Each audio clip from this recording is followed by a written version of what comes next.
করা হয়েছে এবং তাকেও সেখানে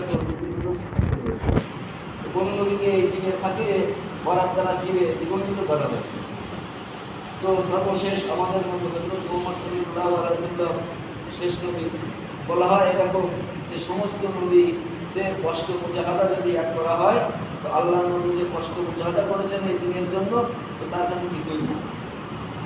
আল্লাহ নবী ছিলেন সর্বশেষ নবী, আর তারপরে আর কোনো নবী আসবে না। তারপরে যেহেতু কোনো নবী আসবে না, সেহেতু প্রত্যেকটা উম্মতি মুহাম্মাদের উপরে এই দিনের দাওয়াতের দায়িত্ব পড়ে গেছে। যদি আমরা মুহাম্মদ সাল্লাল্লাহু আলাইহি ওয়াসাল্লামের উম্মত হিসেবে দাবি করতে চাই, যদি তার অনুসারী হিসেবে দাবি করতে চাই নিজেকে, তাহলে নিজেকে এই দিনের দাওয়াতের কাজে সমর্থ করতে হবে।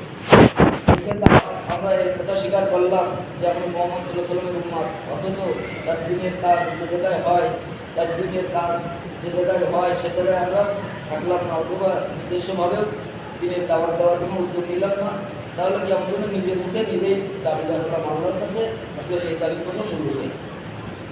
তো বলা হয়েছে এই দাওয়াত নিয়ে আমরা যে সময় যদি যাবো মানুষের যাবে, তো আমরা প্রথম কদম মেরে দ্বিতীয় কদম ওঠানোর আগেই আল্লাহ তাআলা তার পিছনে নিজের সমস্ত গুনাহকে থেকে মাফ করে দেবে।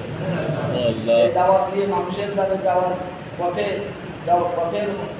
থাকা অবস্থায় পথের ধুলাবালি যে পায়ে লাগবে, তো বলা হয়েছে ওই শরীরে জাহান্নামের ধোঁয়া অগ্নিত দূরে থাক, জাহান্নামের ধোঁয়া পর্যন্ত তার শরীরে স্পর্শ করবে। আর এই দিনের দাওয়াত দেওয়ার উদ্দেশ্যে যদি আমরা কোথাও দাঁড়িয়ে থাকি, তো বলা হয়েছে শবে কদরের রাতে ফজরে আসর পাথরকে সামনে রেখে তওয়াফ করলে যে সওয়াব হয়, প্রতি মুহূর্তে তার আমার নামে সেই সওয়াব আল্লাহ তাআলা দিবেন। সুবহানাল্লাহ। এই দিনের কাজ করতে আমরা সকলেই রাজি আছি না ইনশাআল্লাহ? ইনশাআল্লাহ। এই দিনের কাজ করতে গেলে সর্বপ্রথম যেটা প্রয়োজন, একজন রাহাবার নিযুক্ত করে নিতে হয়। তো আমরা তো যদি বাইরে থেকে আসছি, স্থানীয় একজন রাহাবার যদি হয় তাহলে খুব ভালো হয়।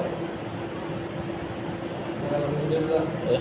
এই কাজ করতে গেলে একটি জামাতকে দুটি অংশে বিভক্ত হতে হয়। একটি অংশ ভিতরে কাজ করবে আর একটি অংশ মসজিদের বাইরে কাজ করবে। মসজিদের ভিতরে যে অংশটি কাজ করবে একজন জিকিরে থাকবে, জায়গায় একজন মুতাকাল্লিম থাকবে, তিনি ইমানকে কথা বলবেন, কিছু মামুন থাকবে শুনবেন।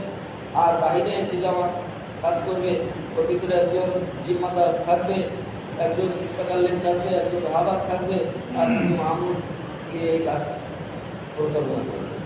তো আমাদের কিছু লোক বাইরে গিয়ে একটা জামাত বন্ধ করলে ভালো হয়।